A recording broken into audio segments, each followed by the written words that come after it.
Right, all right, all right. Hey, Full Stack, how are we doing so far? Whoa, come on. How are we doing so far, Full Stack? I know Canada could do better than this. I watched the Raptors game the other night. Come on, we the North.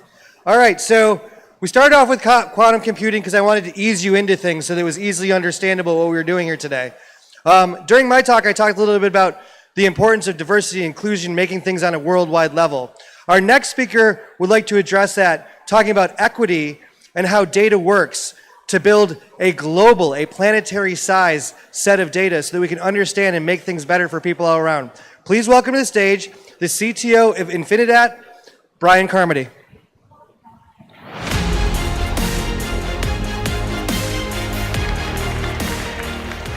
Hey, what's up, everybody? My name is Brian Carmody, and I'm CTO of a company called Infinidat.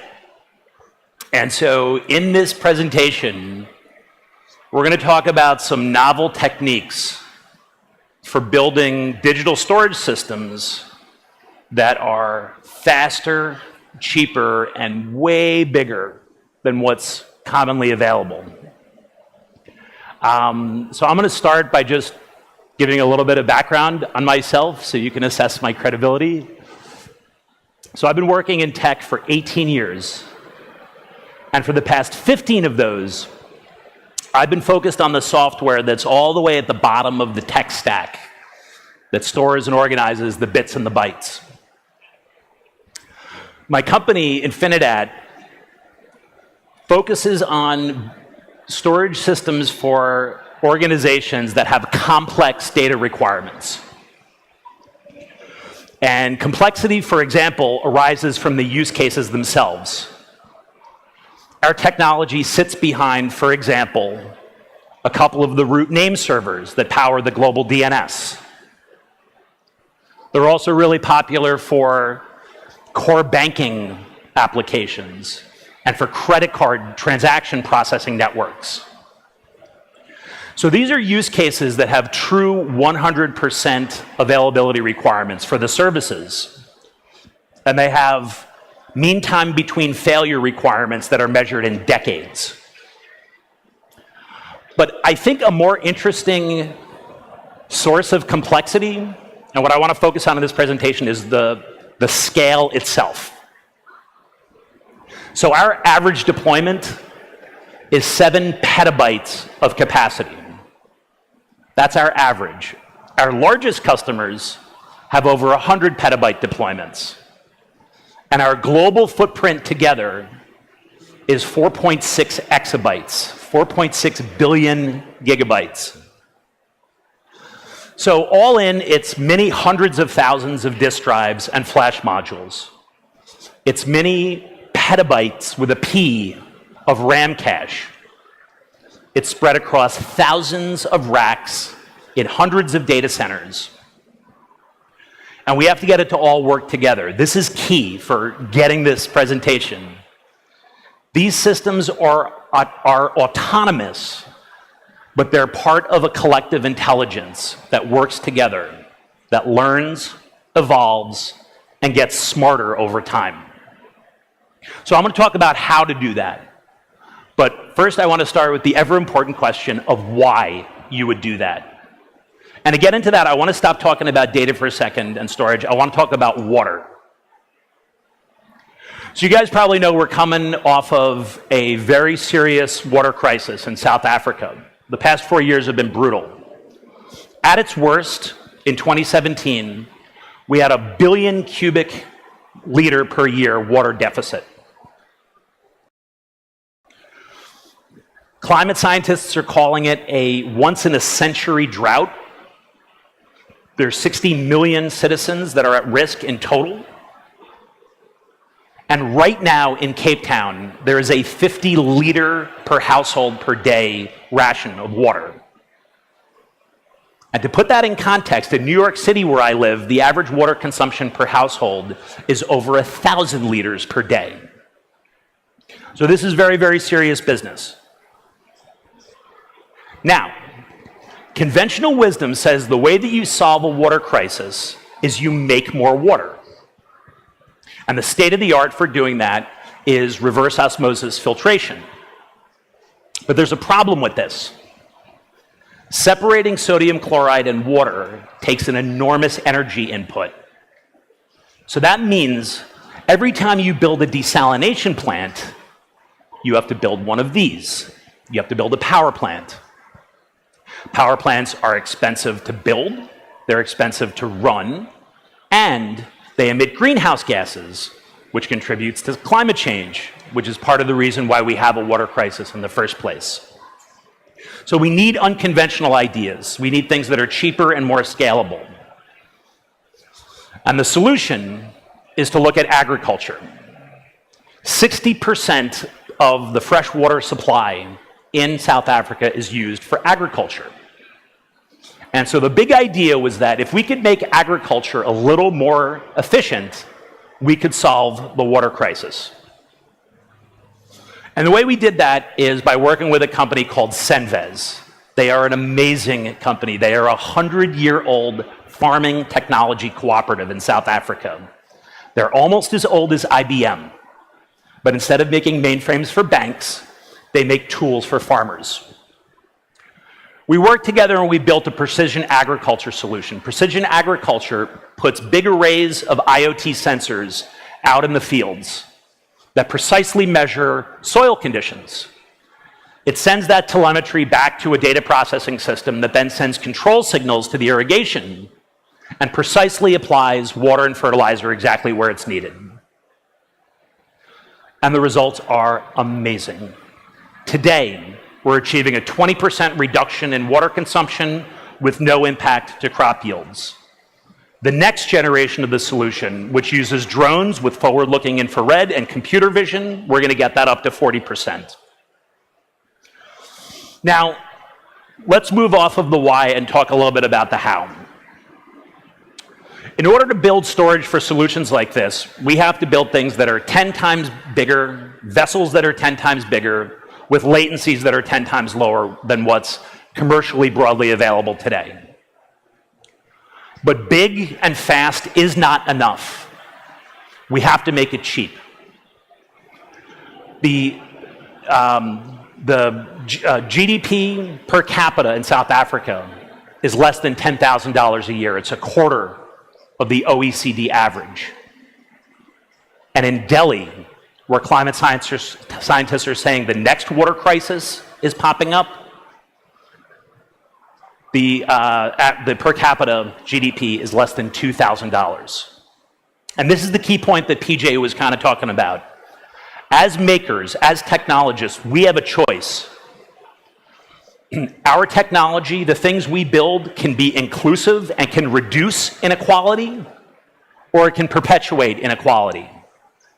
Let me say it again.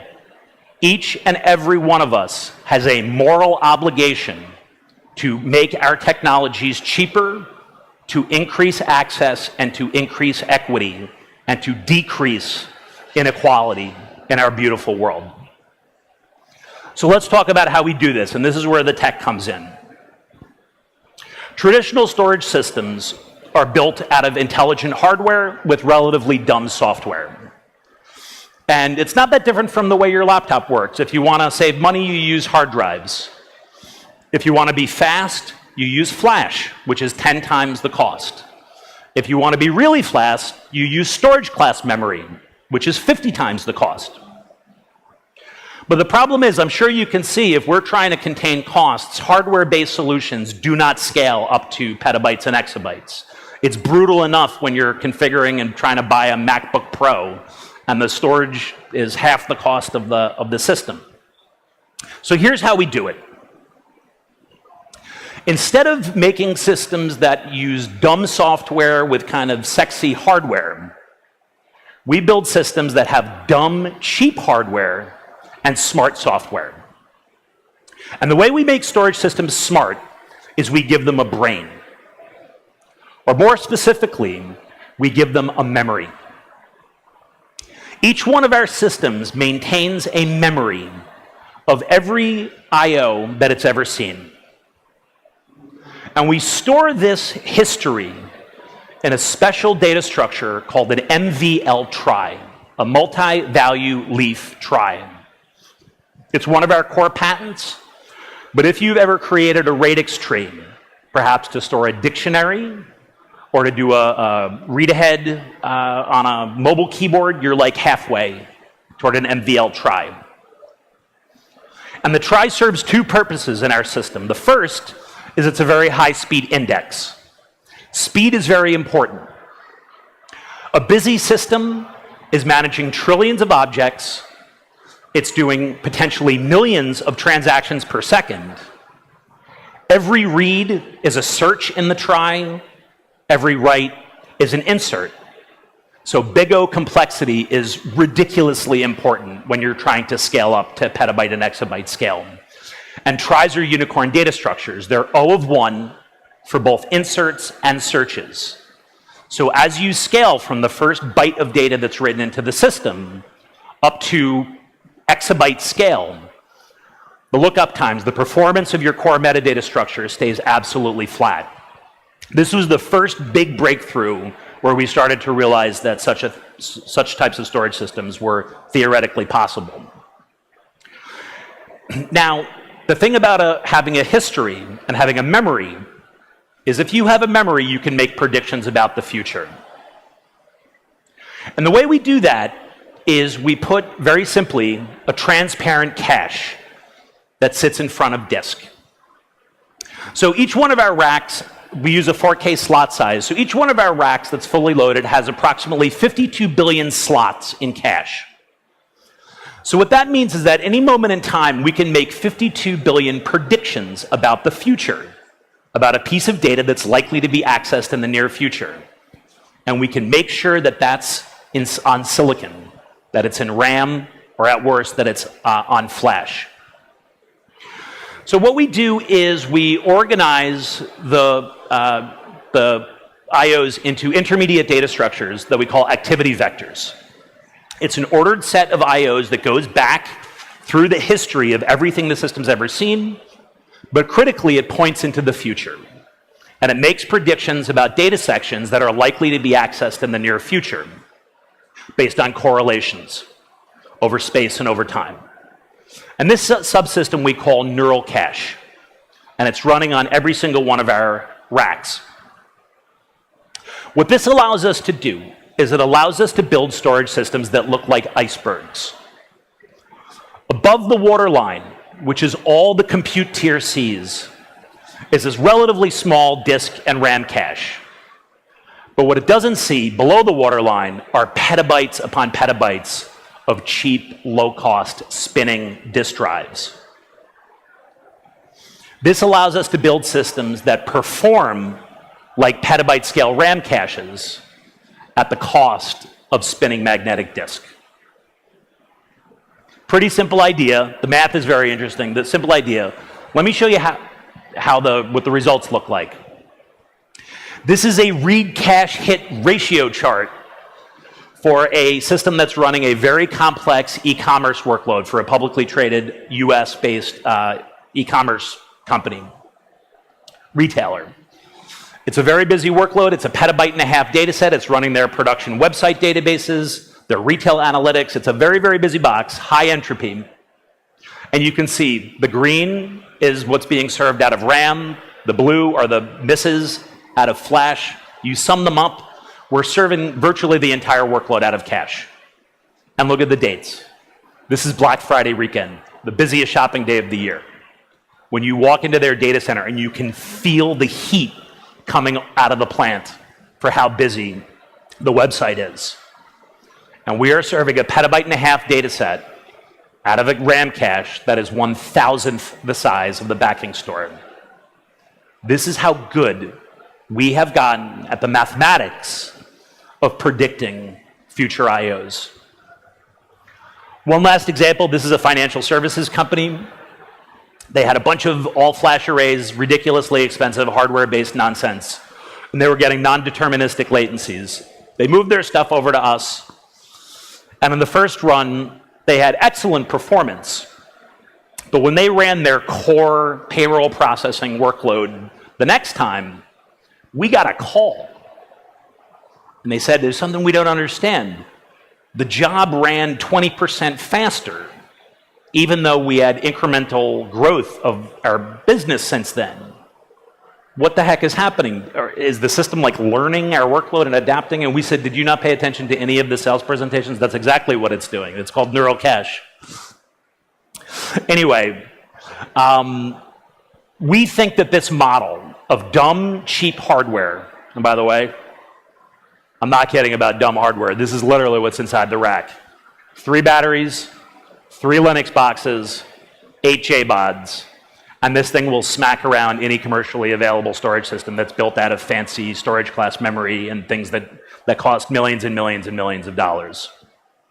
We think this model of cheap commodity hardware and very intelligent software that leverages machine learning and reinforcement learning and all those techniques that we use for making recommendations and putting that right in the data path is the key to bringing the cost of storage down to the point where we can have solutions like precision agriculture and precision medicine, but have it available to all of our global brothers and sisters and not just people who live in rich countries. So that's the big idea. I want to end with something that's relatively non-technical. Take a look and just remember this picture right here. And I'm going to go to the next slide, and then it'll make sense why. Remember that number, 3.6 exabytes of global capacity that our customers are running. What I want to leave you with is just a few pieces of advice from a unicorn tech company that's just a couple of years further in their ramp than you guys, some of you, may be. And I want to leave you with some advice about what we've learned about kind of what works and what doesn't work. It's 4 pieces of advice. The first, work on something that everybody needs, but not a lot of people know how to make. If you do this, you will never have to spend money on marketing. Your customers will come and find you. That's piece of advice number 1. The second, stop asking customers what they want. If you have product managers that are going out and asking and doing market research and asking customers what they want, customers don't know what they want. What you want to do is anticipate what customers will need and go build that. No one has ever built anything disruptive by going and asking customers what they want. If we had done that, customers would have told us to go build bigger hardware-based storage systems that cost as much as jet airplanes. Number 3, try to hire people smarter than yourself. There's a lot of big egos in tech, and people love being smart and all that stuff. If you follow this rule and you try to hire people that are smarter than yourself, your team becomes a collective intelligence that gets smarter over time. And then finally, remembering that previous slide, I cannot tell you how many really smart people told us that this was the stupidest idea they ever heard, that there were no customers in the world outside of maybe the government and the phone company who would ever buy a storage system this large. They said, you are going to waste all of your money, you're going to maybe sell 1 or 2 of these, you're going to go bankrupt and you're all going home. And it turns out that was emphatically not the case. So my last piece of advice to all you beautiful, wonderful makers and creators is believe in yourself, believe in your idea, believe in your team, and ignore the hundreds of naysayers and haters who sit on the sidelines. They don't do a damn thing to change the world like all of you are going to do. And all they do is just complain. That's my time. Thank you so much for listening, and I hope to see all of you guys and gals on the floor. Bye.